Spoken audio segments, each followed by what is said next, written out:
नहान की निहा तो द पेन द रैली चचब धरना तौजब अदगी ngangjab अखोई करी मता अखोई पेन द लेते नुआइ द लेते बट अदुगी नमादा पॉलिटिकली एडवांटेज लौरिबा गैंग सिंदुदी अखोई लीगल एक्शन खरा तौरके मैम यावि रखुन मीगी युम मई थाबदु युम थुगाइबदु लाइफ खा लेबिरमे आय अखोई एफआईआर बुदी तौखरे अदु वरगसु अदुमाइना इरांग दु सागनबदु मटेंग वे अदुना अदुगुमदु तौबिद्रगदि फबा अदगी इवन अखोई मीडिया की मनक नतबसु अखोई मिसक्रेंट चुमनगी एजिटेशन तौब कांगुदुदी याम फजन तौवेबा एजिटेशन तौरिबा सिविल सोसाइटी करिगदी याम फजन तौवेबा अकाय तोय तौदेबा मरकता से लमसांग राजेंगीदगी फौहुगीबा हबोत तरे निपान पुगीबा एमएलए किशन की मयमदगी ngarang सनालपा लोगिबगी यावरैदुनेबा सिबु एजिटेशन लायबा सिगी मरम सुगुम मयाम सिदगी नेबा कोइन इंटरनेट थिंगैसे don't blame only to the government खतत blame तौगिनोबा आई इसा सिसु खरगरा अखोई लेइबा मयाम से सुमथोकनबा मसंगे मीगी दु मई थाबदु मीगी साबम रंजन की ममागी कांगथोंदु थुगाइरमिने ऑनरेबल मिनिस्टर गोविंदास की मपा की फोटो दो मई थारमे लेगिदबा मपा की फोटो दो मई थारमे व्हाट इज दिस अदि ngara me मागी शोरूम दो नुमै कापसलमे सिबु एजिटेशन लाइबा अदुना सि मयामना सु सपोर्ट तौबियो मरा लेबसे अखोई सिविल सोसाइटी प्रजा मिशन नहान की निहा तो द पेन द रैली चचब धरना तौजब अदगी ngangjab अखोई करी मता अखोई पेन द लेते नुआइ द लेते बट अदुगी नमादा पॉलिटिकली एडवांटेज लौरिबा गैंग सिंदुदी अखोई लीगल एक्शन खरा तौरके मैम यावि रखुन आइन की ओइबा तौजसुनु अदुना हुजि ओइरैबा फिल्म से कितंग फिल्म जे फरगदी अथुबा मतमदा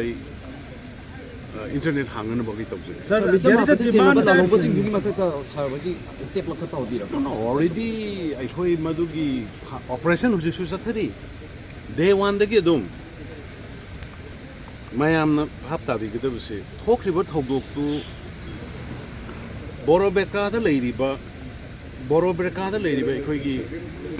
रिलीफ कैम्प लेजरिबा मियोय चामगा तरामंगा लेमिसम पुलिस स्टेशन मियोय कुंथाम ओमा लेबि हाइरिबा सिगी रिलीफ कैम्प सिने अदुगा हुजिकी पुलिस स्टेशन सिने पूरा ओवररन तंगनबा एकदम लोशन लगे है लाखो टीम गैंग टेररिस्ट कांगुने कुकी की रॉकेट लॉन्चर याउना रॉकेट लॉन्चर कापदा मियोय मै चाइदो अदुदैदा सीआरपीएफ सिंगुना रिताले तोरमद्रबा सीआरपीएफ सिंगुना रिताले तोरमगा टेररिस्ट मिलिटेंट सिदु हालमद्रबा मै तरा तरा माथो अखोई मिसम प्रजा सामम सानी दु सिरमबा याबा पोने and we should appreciate central board government lawriba central force lawriba port mayam so we appreciate them ni akhoi gi legi da angang nupi angang bo du maina tawbu so akhoi na just yana barbaric oiba dum ba photo de akhoi hai gre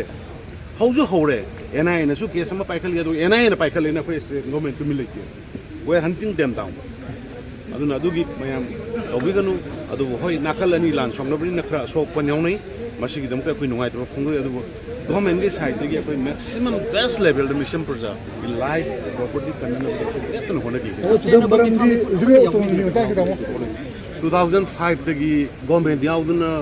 सु तौरेना मपान की मयाम पुसल तौरमे 2008 Moina मपान की नि खंगना हुजिकी केने की PS हाउकी ही himself member born नि मेंबर मसानी हुजिकी ओनली कनो दुद नतना कोई जेरारेगी थांगेन पांग गुइटेदा नतना पीएस हाउकी भाई बजे केनो की चेयरमैन से मासु ब्रह्मा मसानी ब्रह्मा दगी तरोकना नागालैंड बैंक की थबक तरोमगा मदगी बैंक की थबक थादो मणिपुर लागा लान होबो साबनी they are not original indigenous लेरिबा कोई थादो की पाइते की मार की अदगी वाईफाई की कोई कनासु किसु हाइदेन खानबसु लेते मोगा मोय मपान दगी लागा सिले इलांग सागलेबो खांगुदुनी अदुना कोई who is enemy who is friend से कोई media friends sing aduk manipur praja phone man koi identify to rukan koi action logu do